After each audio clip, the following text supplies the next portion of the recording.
Call this meeting to order. This is our Rules Committee meeting. Your roll call. Pete, for the record, we'll start with you, sir. Pete Peterson, Zoom, please. John Middleton. Shall we do that first? Oh, I'm sorry. Bill Evans. Forrest Dunbar. Did Evan say, Yeah. Tim Steele? Eric Croft. Dick Brady. Mrs. Lisner. Okay. We're here to discuss new business, proposed ordinance, establishing standards to protect the public from exposure to mold and providing for certain public notices of dangerous conditions. Mr. Cron, I'm going to turn it over to you, your officer, and then we'll go to assembly questions, comments, and then we'll open up for public discussion after that. Appreciate it. Thank you, Mr. Chairman. This is an issue that I've been wondering on and puzzling on for a while. We had just some brief testimony a couple of months ago from Anchorage residents worried about it. And then it caused me to do a lot of internet research and look at this issue. I also had I own a duplex where one of the tenants said, you have mold, and we brought it in the inspector, and they looked at the whole thing and said, luckily that we did not, that they were wrong, but it sort of perked my interest in what the risks are, whether, obviously I want to do anything to protect tenants in my duplex, and was glad that that wasn't found to be a toxic situation. But then I kind of learned there wasn't really any regulation or prohibition if it had been. It would just be kind of up to any individual property owner's moral judgment there.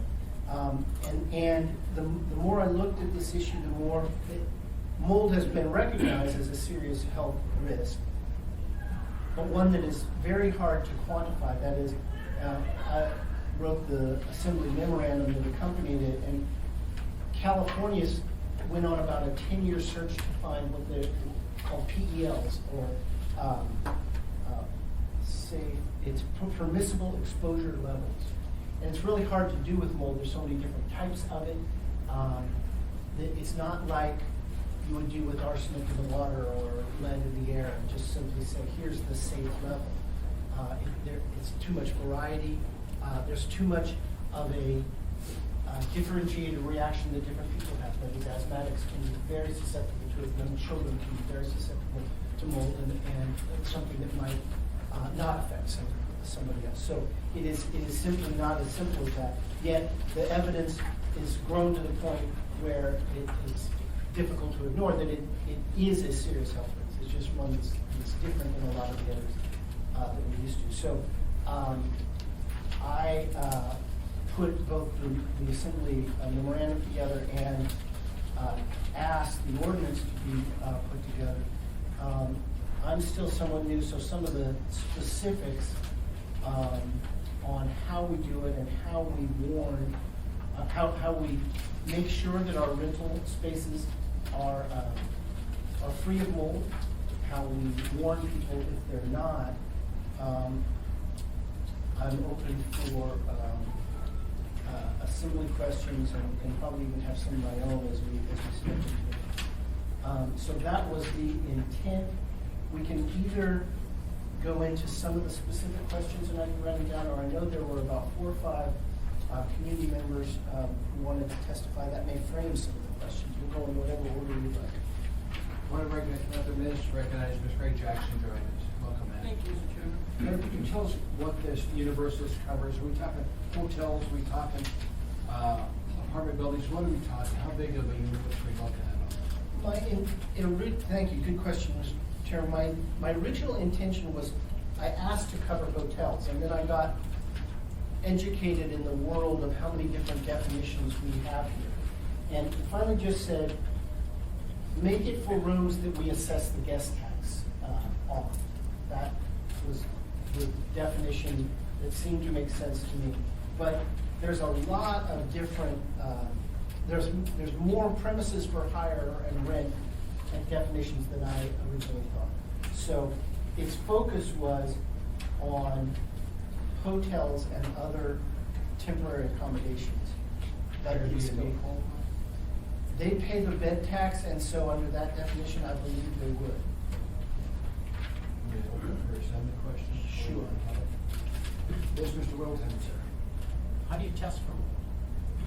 Yeah, so that was a really interesting part of doing the research on this. As I said, California, in effect, the California legislature instructed their Department of Health to go find an acceptable level. And that sort of public health model. They came back and said, you really can't do it. There's too much variety, there's too much reaction. We can't establish a permissible exposure level, PELs or a safe level.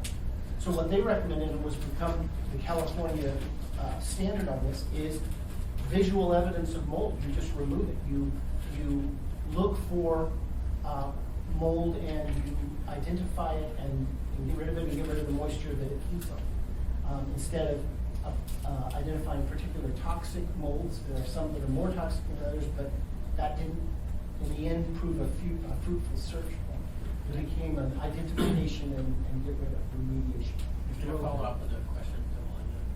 So with the marijuana cultivation facilities, mold is a big issue. You have to specifically address mold control. Are you inspecting for mold marijuana places and how are you? No, we don't inspect the manufacturing or the cultivation, we only inspect the retail establishments. But the state must be, is the state doing that? Apparently not. So why do they go through like 6 pages of mold control? Anything else, Mr. Wilton, before I move on? That's good. Mr. Peterson. Thank you, Mr. Chairman. The mold situation is caught when they take the product to testing. If they find mold on the product at testing, then obviously there's mold back at the growing facility. And so that's how they'll, unless you can visually see it, and then obviously they wouldn't send it to the testing facility. Thank you, Mr. Chairman. Thank you. Mr. Steele, sir. Isn't there a bit of buyer beware?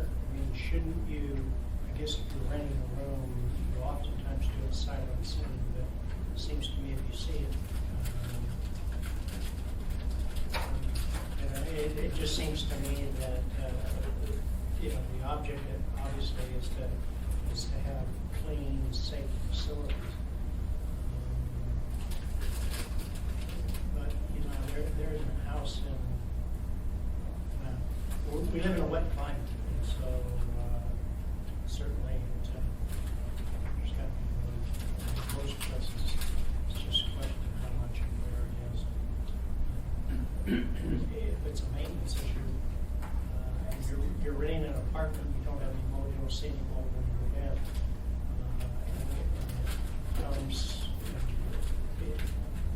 Isn't it the renter's responsibility to keep it clean and dry? Yeah. So I use my duplex analogy at the start. I mean, I think the longer you're there, maybe the more that argument makes sense to me, the more you have a responsibility, but the awareness of it.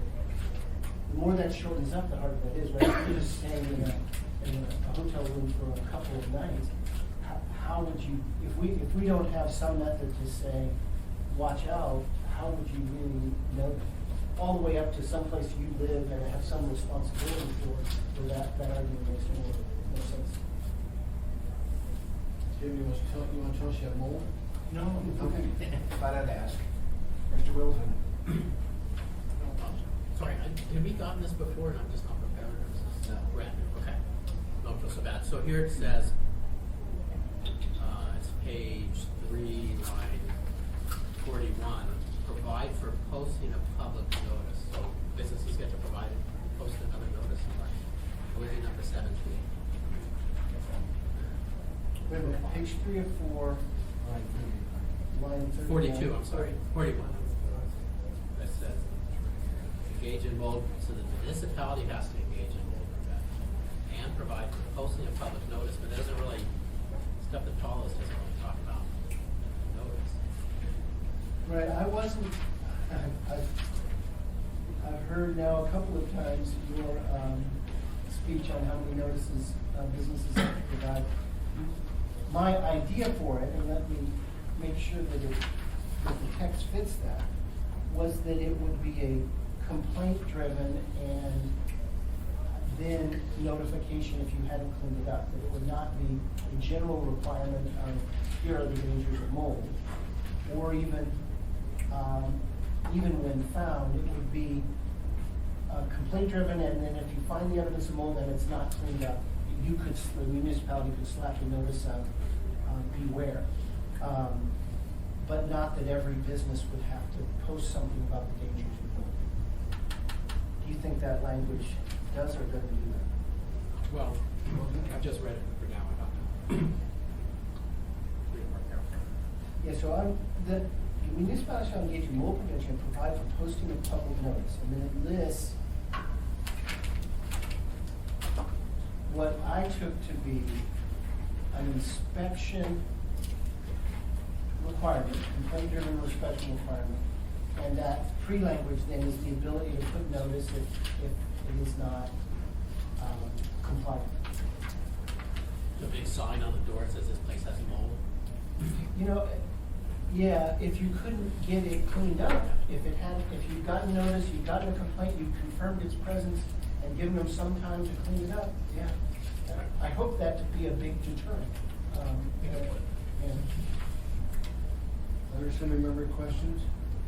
Mr. Crowe? No, and I know there was, Anything else? Before I go to the public. Well, I guess I have a question. Under C it says, and I apologize if there's somewhere in here I'm not seeing where it's defined, but it says, director may take appropriate action. Appropriate action strikes me as very broad. So in addition to posting this, this place contains mold, what else do you see as appropriate action? Again, I apologize if it's in here, I'm just not seeing the definition. Let's first look at this, we've had from all of this stuff. yeah, as I recall in the draft, there was a whole list of consequences, and I just summarized it there. We might should. It seems we would go D is the ultimate one, right? That you can have a cease order for multiple, violations. And the investigation is the initial and easiest one. And in between there, if you wanted more specificity, we could about what they could do. Probably should. Anything else, sir? Ms. Gray Jackson, ma'am? Thank you, Mr. Chairman. And relative to Mr. Dunbar's question, I think you probably know this, but anyway, item B talks about the responsibilities of the director. And so the appropriate action, whatever the action is covered in the ordinance and item B. Thank you, Mr. Chairman. You're welcome. Mr. Evans, sir? Just, I understand this should be complaint driven, this is how you envision it. Do we currently get complaints about mold? I mean, I don't know if that's a lending question or not. We have not had any complaints over the past year, so they're very few and far between. And because you don't have a standardized level of an acceptable mold level and exposure, it's very hard to regulate something in which there are not regulations that dictate what is acceptable or not acceptable. So what we're enforcing, and we don't typically regulate or have authority over hotels and motels. Mr. Evans? And just as a follow-up, would passage of this somehow alert people, whether it be a posting requirement that I'm missing or something that would tell them that if you see mold, contact Department of Health or something, or how would, people know to do that? Yeah, I don't know whether the lack of complaints is there isn't any mold problem, or people don't know who to complain to, or people don't know that it's a problem. Could be a combination of all this. And yeah, Mr. Dunbar, I'm a step or two behind Chair Gray Jackson as usual. We had a list of actions they could take, and then it was pointed out to me that Title 15 already had a list of them, so I just did it by reference. So maybe I would like to see clarifying language there. It's like, we'll take appropriate action as set out in subpart B or something like that. Just so for reference is the right place. Mr. Steele, sir? Yeah, it just seems to me we're crossing a bunch of lines here. If public health has to go out on a complaint and go investigate, again, standards are an issue, but the fix may be a building issue. To then forward fix is, or it just seems to me that there's an awful lot of potential for very little problem. Well, that's part of the reason we have those committees, to bring something forward for us to work on it here, rather than try and do it at a Sunday meeting, which you can never do that correctly. Mr. Peterson and then Mr. Dunbar. Thank you, Mr. Chairman. Having been a landlord for close to 25 years, sometimes there's a situation where the apartment is in perfectly good shape when they move in, but after they're there for a while, things happen and mold could be created by the tenants. And so in a situation like that, who has the responsibility and pays for the cost of cleanup? Just wondering. Mr. Dunbar and then Mr. Evans. So I'm sorry, I just want to follow up on what Mr. Peterson said, just to, so we're all on the same page. This does not apply to apartments, correct? I thought it was less than 30 consecutive days, so it was, This is, well, because apartments aren't subject to the bed tax. You're saying that the bed tax is sort of how we're trying to target this. Right, so, well, I mean, there would be apartments that are rented out using Airbnb that would fall into that, but I think at least I'm comfortable with the idea that if you're holding yourself out essentially as a hotel, then you should meet the same requirements as hotels. Actually, what I wanted to ask Mr. Trini is, you had mentioned there were people in the audience that were going to present, and I would particularly like to hear from Ms. Freeman about how this would work in practice. I've got one more person, let me get Mr. Evans on there. I had the same question. Okay. Any other summary comments? No, open to the public. If somebody'd like to comment on this, raise your hand, identify who you are, and we'll give you a few minutes. Well, we got a lot of people here. Somebody has to talk about it. Just tell us who you are. Sure. Thank you, Mr. Chair. My name is Pam Miller, and I'm the Executive Director of Alaska Community Action on Toxics. And I just wanted to make a few brief comments to say that we support the findings and the need for this ordinance. I think it does address an important issue of public health. And just so we know, there's a lot of scientific evidence about the health effects of mycotoxins that are associated with mold exposure. Some of the more serious ones have to do with respiratory problems that can cause pulmonary edema, coughing, wheezing, eye irritation. Children are very vulnerable, and children with asthma are probably the most vulnerable of everyone. And mold can certainly trigger and exacerbate problems with asthma to create life-threatening situations. So this is, I think, not merely a nuisance issue, it is a serious public health issue. And sensitization to mold is linked with both the persistence as well as presence and severity of asthma. So again, I think addressing it as a public health issue is very important. It can cause pulmonary edema as well as bleeding, sudden infant death in several studies, toxic dust exposure syndrome in adults, and mycotoxins are also associated with some forms of cancer.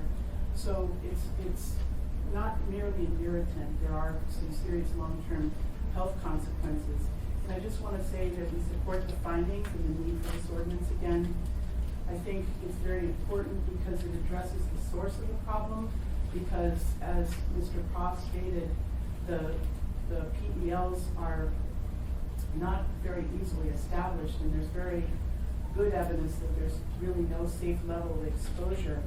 And this is an important public right to know issue. So again, adding more support to the cause here. And just a couple of brief suggestions. I think it would be important, and I think Assembly members have raised this, of elaborating on the nature of the public notice and the warning system, just to make sure that that's clear in the language of the ordinance, and also just specifying the number of violations that would trigger any kind of reaction. So thank you very much. I appreciate the opportunity to. Thank you, Pam. Anybody else wish to testify on this tonight? Anybody else? Yes, sir. I'm Trent Taylor with Taylor Restoration. We're familiar with you. I think everybody lives on Alaska Street. Come on up. Yeah, my parents started the business and they're in Hawaii now full time. So I run the business. I've been working in this for 20 years. I was a certified mold remediator. I sat on a national board to help write standards for our industry, for our remediators. I spent 2 years doing this with industrial hygienists, scientists, contractors, and this isn't an easy task. I would say I like the thought process. For a lot of reasons, it's very difficult. Who's going to pay? That's really what it comes down to. I'm sorry. We've done a lot of mold remediation. Went to our houses and found this much visible mold. Insurance companies paid $80,000 for me to do that. That's why now most insurance companies have a cap. They say, I'll pay $2,500, do whatever you want. That's all I'm paying. I agree, I've done the industry, it's an irritant to me. I can feel it when I go into places. Too long. I think I get used to, but I've been there, doing it a long time, so I watch how much I'm exposed to it. What we found is, you say it doesn't, I get the calls all the time. It's mostly from residential people, but I imagine hotels and stuff probably just are kind of avoiding it, because the people stay for a week and then they leave. So they kind of probably want that. I think it's a good initiative. I'm just nervous about who enforces it, who's going to get who to pay for it. My family owns a bunch of properties as well, and I'm sure my father would not like to get stuck with a bill. This gentleman said that I just finished a case, or our company did, where the tenant created all the mold, all the plants, watering tight. There was no mold in there before. They kind of did make the same sort of thing. I think it's a good intent. I like to keep it simple. I tell my customers, if you have visible mold, it shouldn't be there. Find out why, remove it, or stop the water source, dry it down and remove it.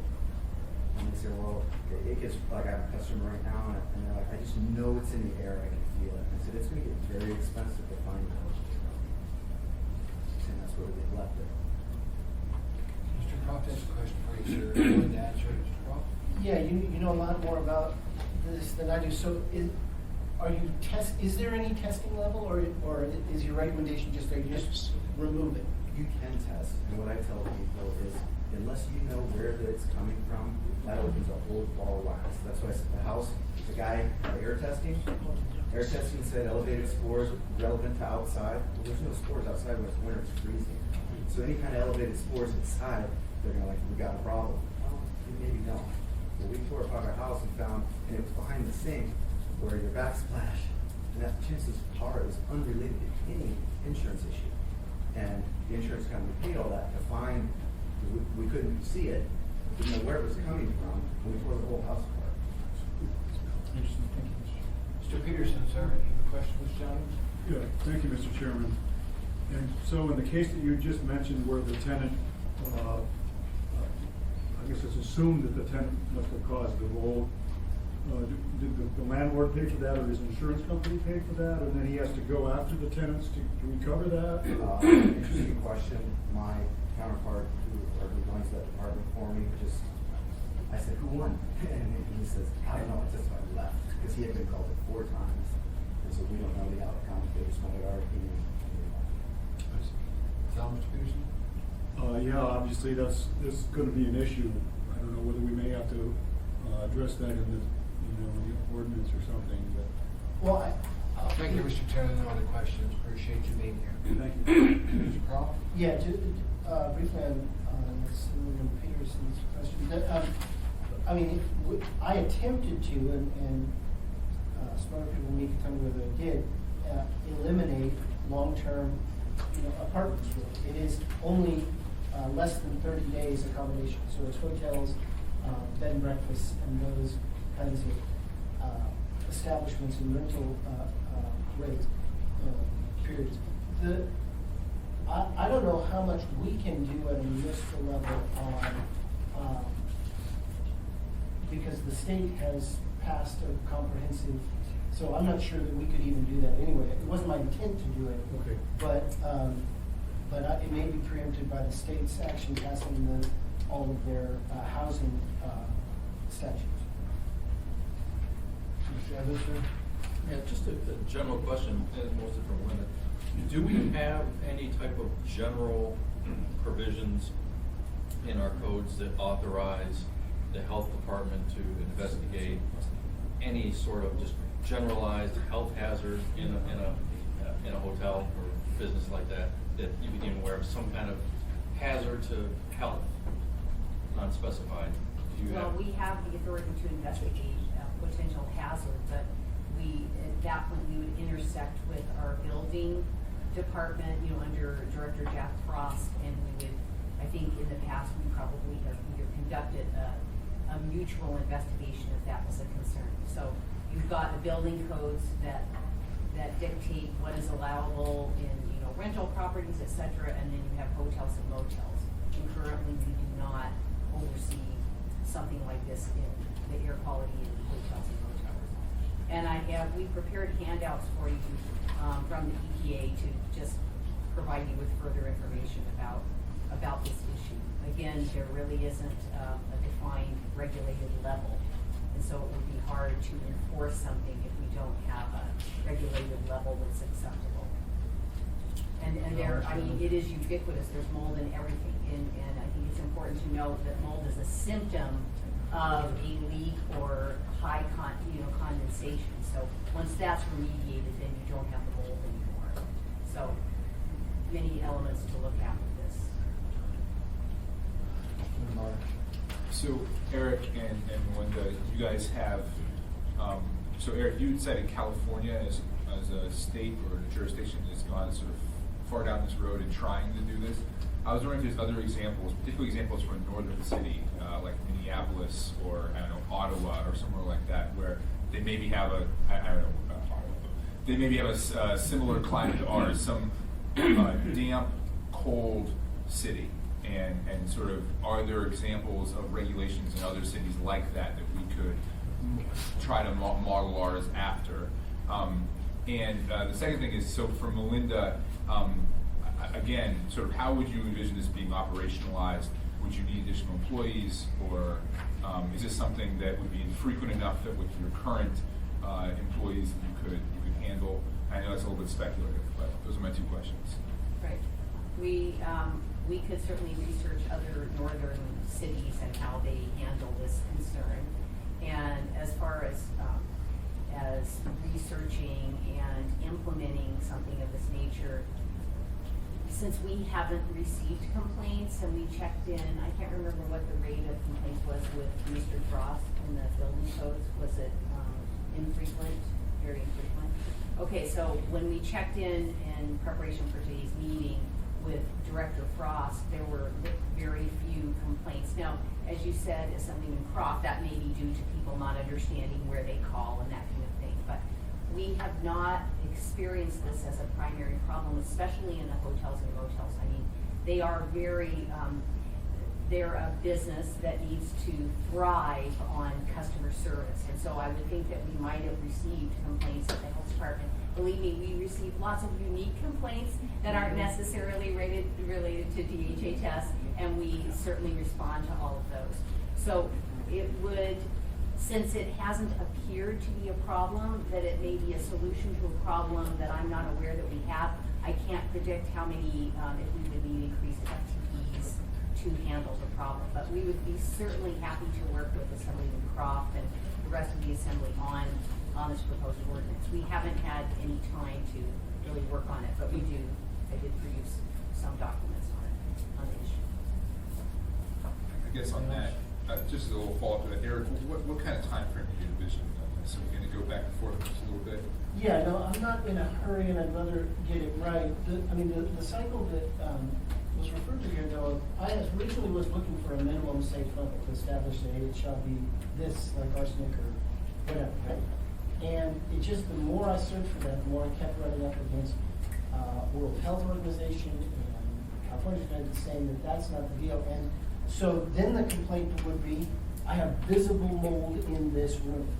And not that it's testing at all these particular levels, but it is right there. And now if we need a definition of how much of that before you do it, I mean, what seems to be the evolving standard is when you can see it, you get rid of it. Not so many parts per building. In general, the response is based on a 3x3 square can be remediated on site by using bleach and other products. If it's larger than that, then that's typically when a business might call in business tailored restoration to So respond. maybe there's a standard, you know, but I wasn't finding the Park Pavilion standard, but maybe it's the size of, or we're not talking about a very small amount. So we could continue to work on that. Melinda, when you're looking into this, would you look into with marijuana cultivation? Because they use a lot of water in plants. Anytime you get that much water and humidity, you're gonna have mold. So if you take it when you're out there looking, see what Colorado's experience has been with mold cultivation, if you would. Because otherwise we're gonna start getting complaints on that too. Okay. Mr. Peterson. Thank you, Mr. Chairman. Not knowing much about mold, are there different kinds of, is there good mold and toxic mold?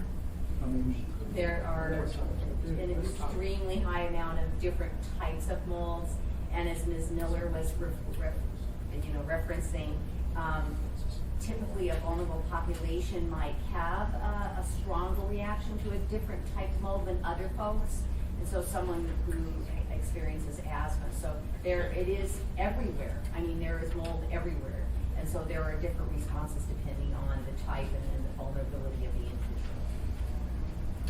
individual. I was trying to go down that path too, then when the sort of allowable level didn't work, could I classify 5 that were horrible? And again, the World Health Organization and others sort of recommend, well, more than sort of concluded against that there is a huge variety of them. There's a huge variety of responses that people have. There are some that we know that are worse than others, cause more problems, but sort of just picking out bad ones didn't seem a particularly helpful solution. Great. Yes, sir. Hi, my name is Daniel Esparza, and I represent the employees of the hotels downtown here, especially in the Hilton Hotel. And on behalf of my members and the Hilton, I'd like to thank you to bring this big issue in this forum. Back in 2014, we have a lot of complaints from my members complaining about some kind of symptoms like allergy, watery ache, sneezing, hard breathing, hard to breathe on it, especially what Ms. Miller is talking about, is exactly what she's talking about. We had complaints for, we started like with 20 people. Right after that, we did a whole survey, the whole workforce in the Hilton Hotel on it, and we surveyed more than 80 people. From those 80 people, 75 complained for the same things. Back then, our job is to protect the workers and the place. We represent the place, we don't represent too. We request a documentation from the hotel to find out if it's in kind of situations in the rooms, because the majority of the people complain about the people that walk into the rooms of the hotel. We find out that the hotel had a huge amount of problems with the pipes and a lot of leaking in the hotels. And we find out that the source of the illness they complain about was caused by mold and the rooms they clean and the rooms they repair. So we request more documentation from the hotels, to find out if they know they have that problem. We have a letter from the hotel stating that, yeah, they have a leaking problem and the pipes on it that create at least in that particular time more than 40 rooms with more problems. Okay. Based on that, definitely we called OSHA to come in and investigate, and OSHA find out that it's true that they have a lot of leaking problems and mold and the rooms on it, and exactly what she said. And that time a lot of people thought was mold was not regulated, okay? And that's true, and we find out when we talk to OSHA what they can do, and they say, well, we will tell them to fix it. There is nothing to regulate it, they can fix the situation. We kind of, okay, we try to do some change here and protect our members, but then from 2014 to now, it's 3 times we have to call OSHA to back to help for the same reason. And right now, we still have a problem with some, not all, but some of the rooms we bring it up in 2014. To today, we still have some same problem with the same rooms. Some of the same rooms. That means it's not regulated. They probably patch it up. We don't know because I'm not in my business how to change. I'm glad that Ms. Taylor company come and spoke how the mold have to fix. This is we believe this is not a it is a problem for my workers, but it's more like community problem because in last year we have one of those highest seasons from tour season, and we did some numbers, and more than 51,000 people stopped by at the Hilton Hotel just from the tour season. Plus, we can include people from towns, people from the state that stop by in the Hilton to do weightings, to do meetings, and to eat. And the problem is that these people are exposed to those toxins that create the mold that she's talking about, and sound like they don't know. They don't know that walking into, and especially, I mean, the people, the tourists that come to enjoy the state of Alaska, and they are put in one of those moldy, smelly rooms. And we believe the problem is right now is bigger because we just find out that Holland America, that put all the tours and the Hilton Hotel, they move out to another place. And according with the statement from one of those managers in the hotel, saying that they have a lot of complaints from the Holland America customers saying that the rooms they rent in that particular place are kind of smell bad and humid, and they feel funny when they stay there. So I'm glad you guys bring this up because it's a big issue in place, and especially if it's not any regulation to do it right. You know? So, thank you. Thank you. Questions from the Assembly members? Anybody else have a comment? Ma'am?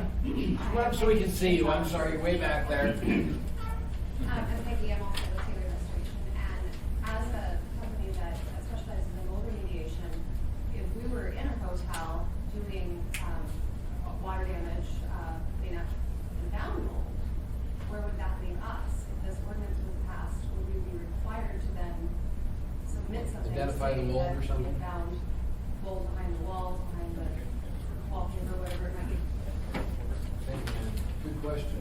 Yeah, I didn't intend to, and don't think I accidentally made any mandatory reporters or that sort of, this talks about when the department has evidence that it's there, they go in and they have things they can do, including putting up notice that it's there. But I didn't intentionally write and don't see somebody who sees it has to do certain things.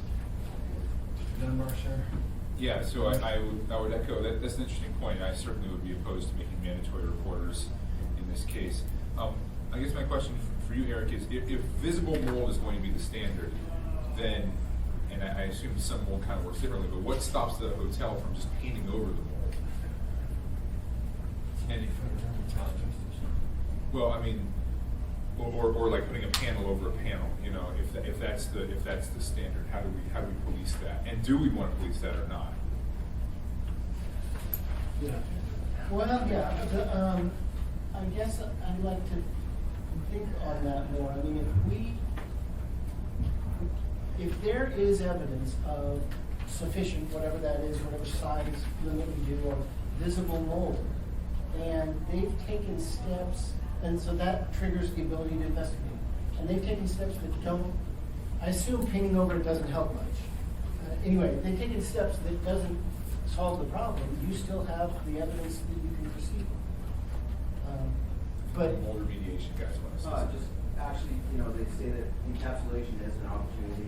It's the last warranted, like let's say you have something that cannot be removed, the structural, you can't, they say encapsulation of an option was your last option. I just thought about this too, that a lot of the mold is probably going to be a problem in a hotel. You can't see. It's going to be in the duct system, it's going to be in the walls, it's going to wipe it all down. So that's. Thank you, sir. We've got a couple of Assembly members, a few more comments. Yeah, finding Steele? it is the issue. I mean, mold grows pervasive in a wet or a damp situation. It could be an initial construction problem. It could be a damage to a building, or a broken pipe, or a dripping pipe, or condensation, or any number of things that cause it. But mold that's out on the surface typically gets cleaned up. Folks up cleaning the rooms will clean it up and it'll look fine. But you've got to do. The trouble is having enough evidence to justify a significant search and pulling off wall panels, pulling up a tub. Stuff like that is a costly endeavor to try and find it. And yeah, you'll probably find a silver dollar size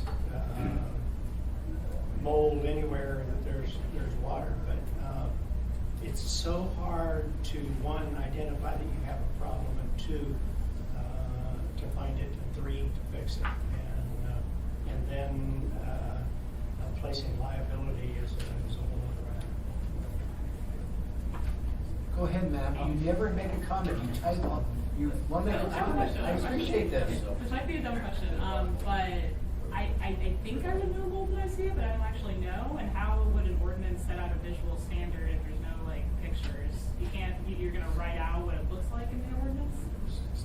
In that inspection, my tenant said, the mold's right there, and the inspector said, that's dirt, ma'am. And much to my relief, but I don't expect everyone to be an expert. I expect to be a complaint driven, and then the experts come in and maybe say that same thing. That's dirt, ma'am, or it actually is, and it's a problem, and we'd like you to fix it. So not everybody has to be an expert, but there are experts enough that can tell us that it is there, or that it's there in a dangerous amount. And just really quickly, if I can, Mr. We have Chairman. about 10 more minutes. Yeah, time flies when you're in front of there's been some questions that go to, is this under-inclusive? That is, we're not going to find it in pipes, or we're not going to find some of the hidden, or it's going to, it might be underreported, or it's not solving apartments. And all that's true. I think I was trying to hit the thing that is right there and apparent. If you have visible mold that has not been fixed, and it doesn't get fixed, and people who come in for short periods of time that may never know, we should have some process, hopefully as light a burden as possible, to say, fix that. And if you don't, there be something that happens. I do admit that there's all kinds of levels that this doesn't get to, that I worry we're too, I don't want necessarily to be tearing down people's walls on spec or searching through pipes. But I do want the ability, so the OSHA thing was interesting, we had heard about that. I'm trying very hard not to make it about any particular example, because I want it to be a general rule, right? We write general rules here. But OSHA, and that investigation goes on in that particular instance, but they said, we don't have any mandate to protect people, the general public. We protect workers. And so really, we're not really even looking at whether people are exposed who come here as guests. We're looking at the work, and that's their job. But it became kind of clear that there wasn't any anybody protecting on the very superficial level of, it's been there, it's visible, it hasn't been fixed, and people are coming through here. And so I think we're always going to be having that balance between this would get at more of the mold, but it would be so intrusive or difficult for business to comply with or whatever, that it may not be worth it. And the question I was trying to focus on is when you see it in enough quantity and it hasn't been fixed, should there be some method to do that? Independent of the state protecting workers, which I think they should, is there a way for us to protect the general public? We are a sanctuary city for mold. You said it, we didn't. Yeah, I don't want to touch that. One last comment, sir. Thank you, yes, Les, I'd like to share with you, if I may, some information that I have here visible that way you guys can look at it. Give it to Mr. Crawford. Okay. I'll make sure everybody gets it. Okay, thank you. Thank you for being here. Thank you, sir. Thank you. Any other comments from anybody that's not saying anything yet? Final questions from assembly members? Mr. Crawford, you're gonna work on this and bring it back to the end of the meeting? I've made some good notes, so I'll bring another version, yes. This meeting's over. Thanks for being here.